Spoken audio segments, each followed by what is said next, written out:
Box 13, with the star of Paramount Pictures, Alan Ladd, as Dan Holliday.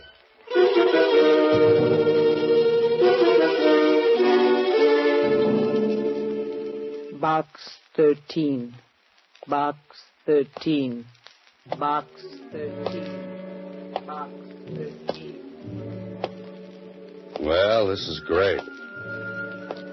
I come to the park to get a hot idea, but the day turns out hot, and my idea turns out cold. Idea.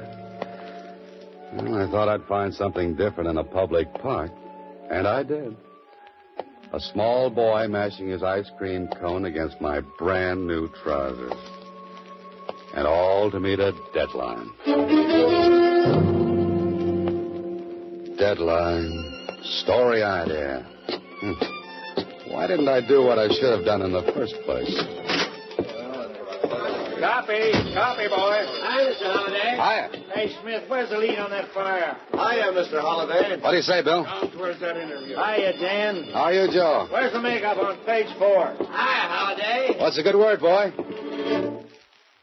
Hiya, Mr. Holliday. Hiya, Susie. Anything in box 13? Box 13, starring Alan Ladd as Dan Holliday.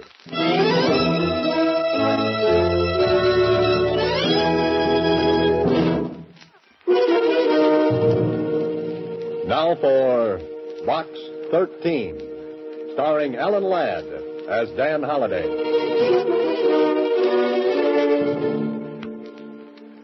Go to the park and get a story idea about romance. Sure, why not? What do I come back with? Gravel in my socks, sand in my shoes, and a June bug in my hat band.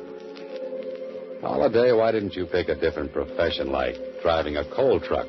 Mr. Holliday, What's that, Susie? I said there's a message in Box 13 for you. Oh, thank you, Susie. Thanks so much. Don't mention it. Say, you got a faraway look in your eyes today.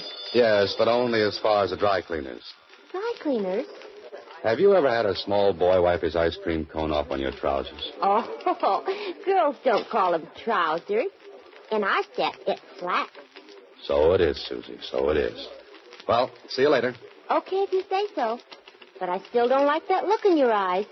You look like you might get into trouble. You know what I think after spending the day in the park? What? Trouble will be a welcome relief.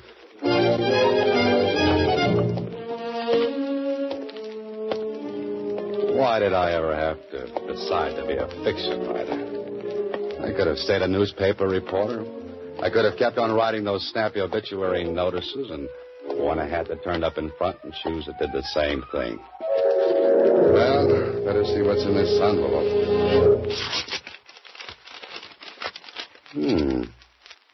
If you want real adventure, be at the corner of 7th and Main at 10 p.m. tonight. A black limousine will pick you up at that time. Do not try to engage the chauffeur in conversation. What's this? No signature.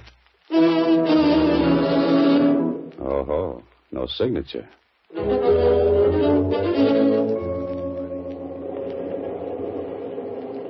Black limousines, chauffeurs who won't talk. Meetings on street corners at 10 o'clock at night. Well, this should be interesting. Oh, there it is, a black limousine. And look at that chauffeur. This way, Mr. Holliday. Oh, thanks.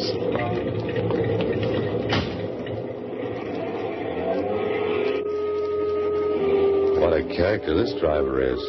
He looks like he spent his nights on a nice cold slab down at the morgue. Wonder if I can get him to talk. Driver. I said driver. Oh, chauffeur. Oh, you. Oh, pardon me.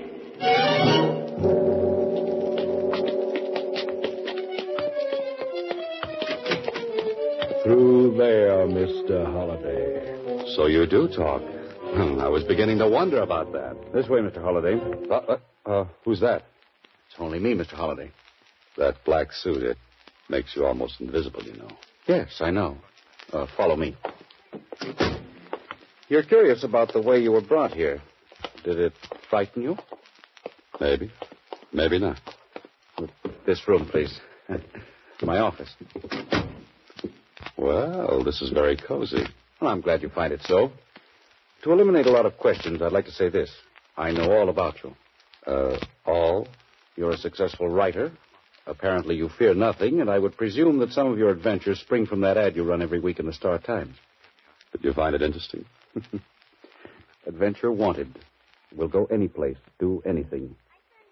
Do you catch many people with that ad? I caught you. Or is that vice versa?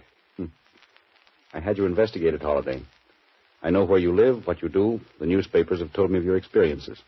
What are you leading up to? You'll notice I had you brought here by a devious route. I wanted to be sure no one knew you were here. Go on. How much do you know about insurance, Holliday? A great many people buy it. A great many don't. And of those who do buy, a great many intend to defraud, to steal from their insurance company. Now, look, if this is a racket, I'm not interested. My name is Abner Blake. I'm the chief investigator for Northern Insurance. Oh. Do you remember the disappearance of Dr. Max Alexander? I read something about it. Why? He carried a very large policy with us. He's been gone almost 7 years. When his 7 years are up, the law will permit his widow to collect. And Holliday. Yes? I don't think Alexander is dead.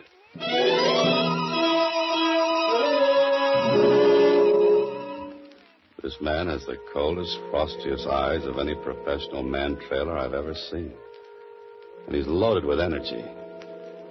Energy which I'll bet has helped him track down the people who tried to cheat his insurance company. Boy, I'm glad I'm on his side. If you'll think back, Dr. Alexander performed a very delicate brain surgery on a prominent man. The operation was not successful.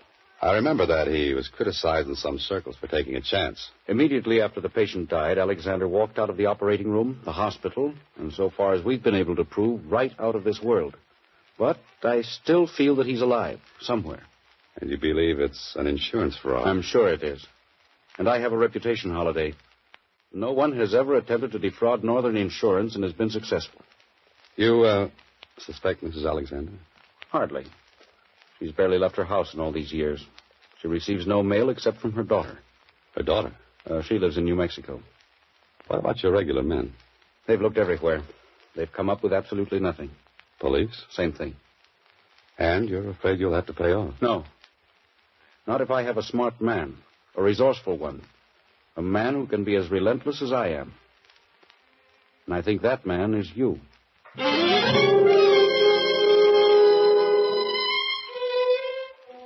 If Shakespeare were alive, he would cast Abner Blake in the role of Macbeth and throw him an extra part as one of the witches. But that's no affair of yours, Mr. Holliday. You've got to find a man who's been gone for almost 7 years. And if you were the hero of this story, you'd go to the files of a newspaper and look into the past. Well, if it isn't Dan Holliday, what are you doing down the morgue of the Star-Times? What would anybody be doing down in the morgue, Mac? Well, some of them just lay there. You know me, Dad. I just got to have my little joke once in a while. Now, what was it you're looking for? Oh, the clips on a citizen named Dr. Max Alexander. What have you got on him? The works, Dan. The whole works.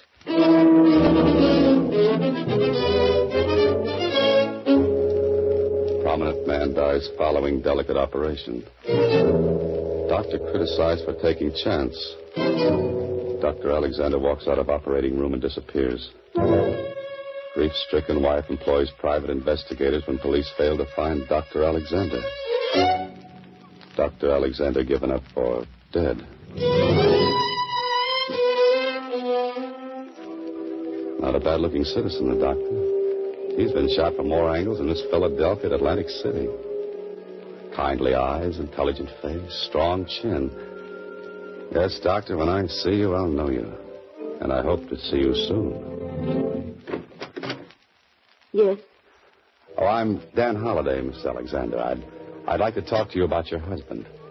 My husband is dead. Well, some people think he isn't. They found something. They think he's alive. Come in. Now then, Mr. Holliday, who are you? And why are you looking for the doctor? A commission from the insurance company. I hoped you might give me some information. It was on all the front pages. That's exactly as it happened? Yes. He was never seen again. Oh, Mr. Holliday, if only you could find some trace of him.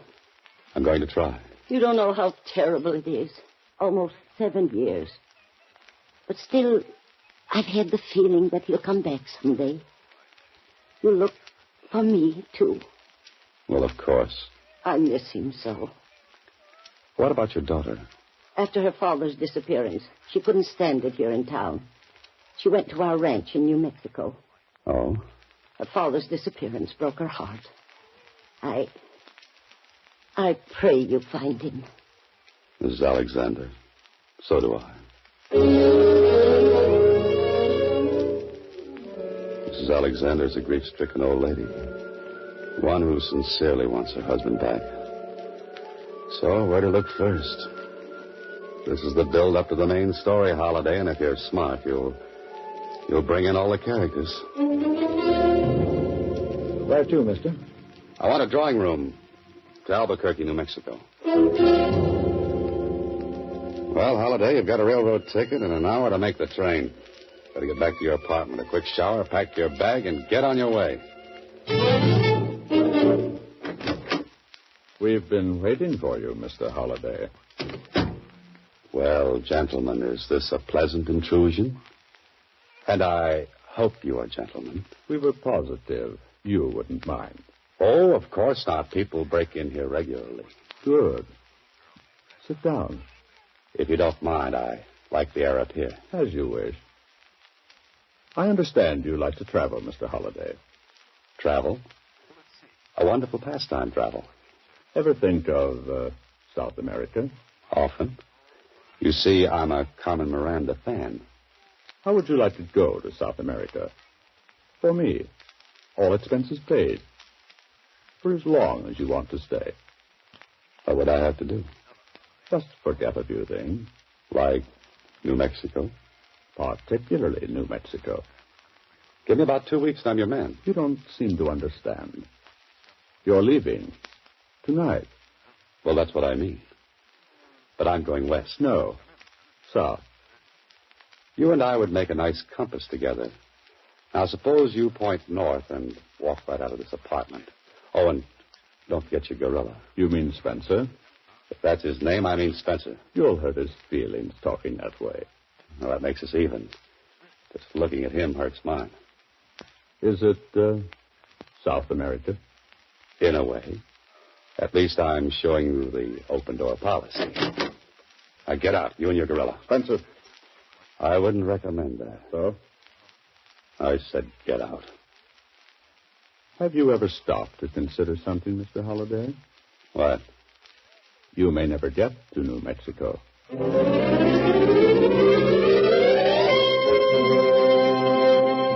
You are listening to Box 13, starring Alan Ladd as Dan Holliday.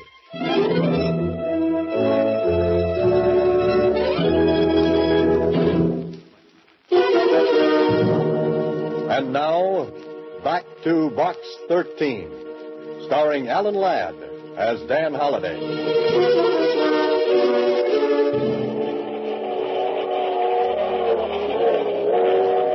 Well. Now you've got all the ingredients for a story. Insurance investigator doesn't believe doctor is dead. Wife doesn't believe doctor is dead. 2 men try to stop Ryder from making further investigation. All right, Holliday. Write the rest of the plot. Or maybe you'd better hit the sack.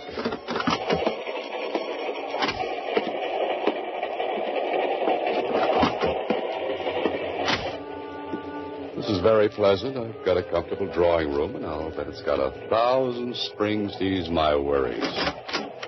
Uh-oh. The man with the urge to send me to South America. Well, I've got something for him. Go. Now, fellow, what's the big idea breaking in here? I'm sorry.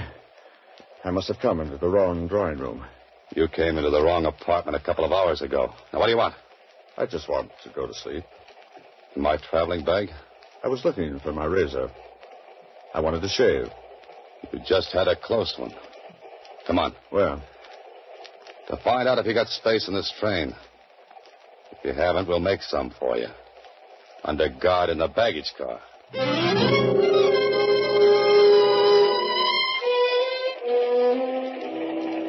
This is fine. I couldn't prove a thing. My friend had space, and to the conductor, it seemed like a perfectly logical thing to mistake car 19 for car 18. I wonder who this man is and who's in back of him. Next stop, Albuquerque. Albuquerque. Well, that's the end of the line for me. And I hope I don't mean that too literally.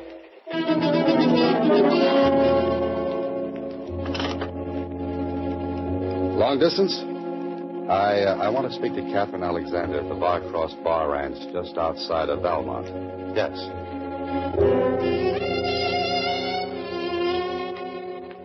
Hello? Miss Alexander? Yes? This is Dan Holliday.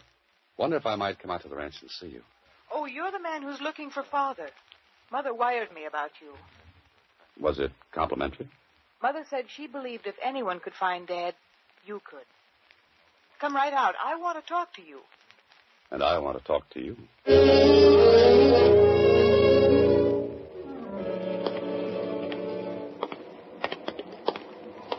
Cab, mister?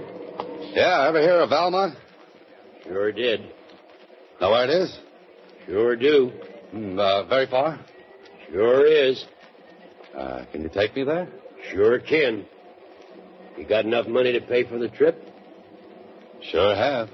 Let's go, then. Sure thing.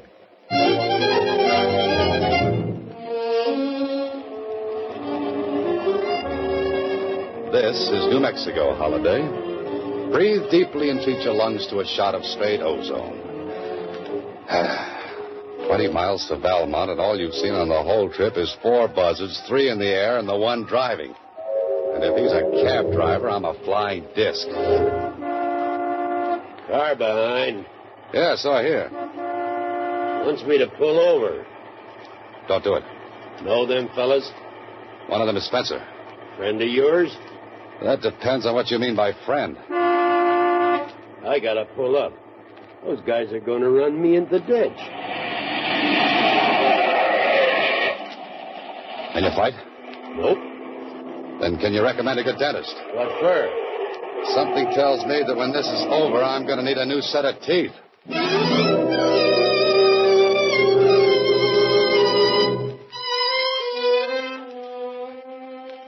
You feel better, young man? Yeah, thanks. What happened after those 2 fellows jumped me? Who are you? My name is Moran. I'm the caretaker up at the Bar Cross Bar Ranch. I was coming down this way when you were forced off the road. What happened to the driver? Last I saw of him, he was just a cloud of dust. I remember now. I got out of the car. He drove away. Those 2 fellows started to beat you up good. When they saw me coming, they ran off, too. You had a mighty close call, young man. I had 3 of them. After this, my luck runs out. Somebody after you? And vice versa. Say, how far is the ranch? Half a mile up the road. Better take it easy. Come on, I've got to get to the ranch. Feel you can make it? My friend, I've got to make it.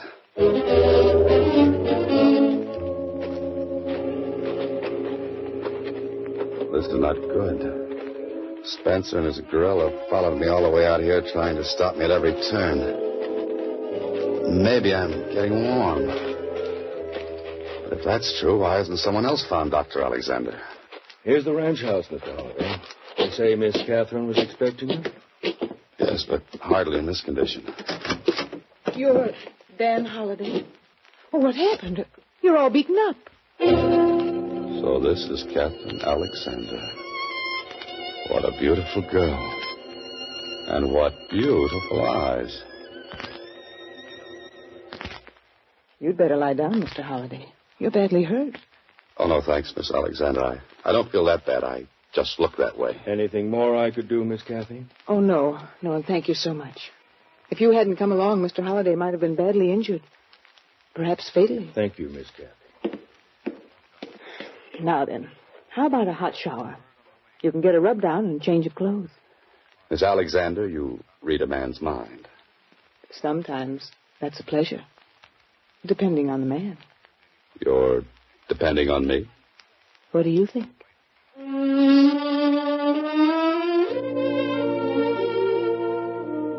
Well, this is more like it. Hot shower, brisk rub down, little iodine on a few... Ouch, it stings. And Catherine was kind enough to loan me some riding clothes. That should indicate a sojourn in the saddle out on the desert, with the stars blinking their approval of my companion. Blinking approval? Holiday, you're an incurable romantic. Isn't this beautiful? That gorgeous sky and the stars. You love it, don't you? I always have. Always will. Have you been here long? The Barcross Bar belonged to my dad. We used to come out during the summer. Now I live here all the time. Alone? Oh, there's always Moran. Moran? He's a strange old fellow. People around here say he's a little attached. But he's been wonderful to me. Oh, say, those men who jumped me down the road. Moran ever seen him before? How could he? They were strangers. Oh. Your mother told me you've been searching for your father a long time. Yes. Mother and I have spent a fortune on private detectives, investigators, following up leads, but nothing ever happened. Yes, I know. Oh, tell me, Miss Alexander. Kathy, please. Kathy, have you any idea where I might begin to look? I thought you might give me a starting point. Not unless he would be back in the city. He just walked out one day. No one ever saw him again. Well, I'd better go back there and start from scratch. You don't have to leave. Right away. I'd enjoy staying a while. Maybe I have been lonesome. Perhaps I've forgotten what companionship can be. Perhaps. You'll stay a while? A while. Good. Say, the time. We'll be much too late for dinner.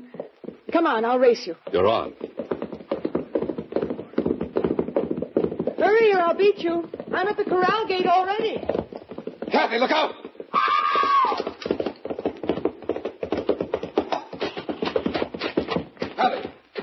Kathy. Mr. Holliday, what happened? We were racing. The horse stumbled over that lower bar and threw her. Look at that gash in her head. She's unconscious. I hope she isn't seriously hurt. Don't stand there, man. Get in the house. Call a doctor. Yes, a doctor. Doctor. Hurry, will you? Of course. Get into the medicine cabinet in the house. I need some bandages. She may be suffering from multiple contusions. Multiple contusions? Or even a compound skull fracture. Hurry, will you? Compound skull fracture? Iodine, if you can find it. Hurry, I said. There isn't much time. Okay. Dr. Alexander.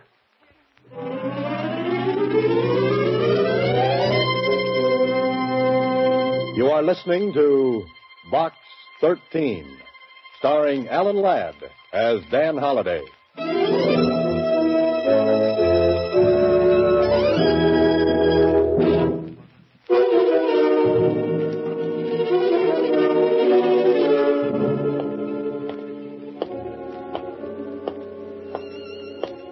Well, now I'm back in the city again, walking up the street towards that same grim gray house where I first met Abner Blake.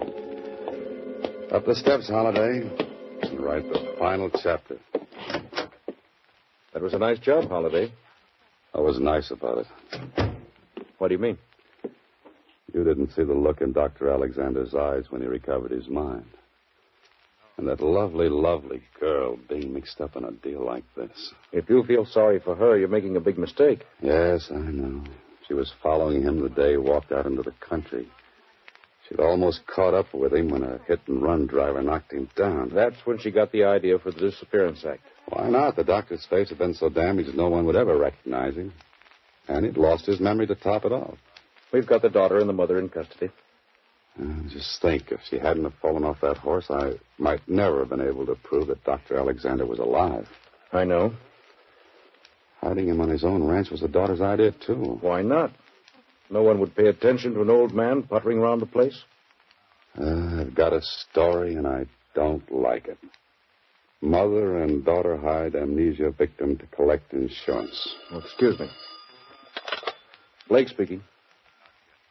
Yes, he's here. For you, Holiday. Oh, thanks. Hello. Mr. Holliday, this is Susie. Oh, yes, Susie. There's a message for you in box 13. Shall I read it to you? Now, Susie, you know you're not supposed to open my mail. But this is already open. It's a postcard. Oh. Is it interesting? I think it is. All right, come on. Tell me what it says. It says, rental for box 13, $15. Oh, fine. Goodbye, Susie. Next week, same time, Alan Ladd stars as Dan Holliday in Box 13.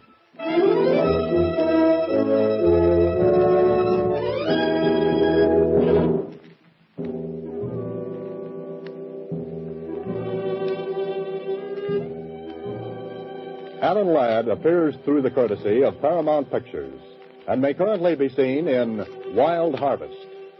Box 13 is written and directed by Ted Hediger. Original music was composed and conducted by Rudy Schrager. This is a Mayfair production.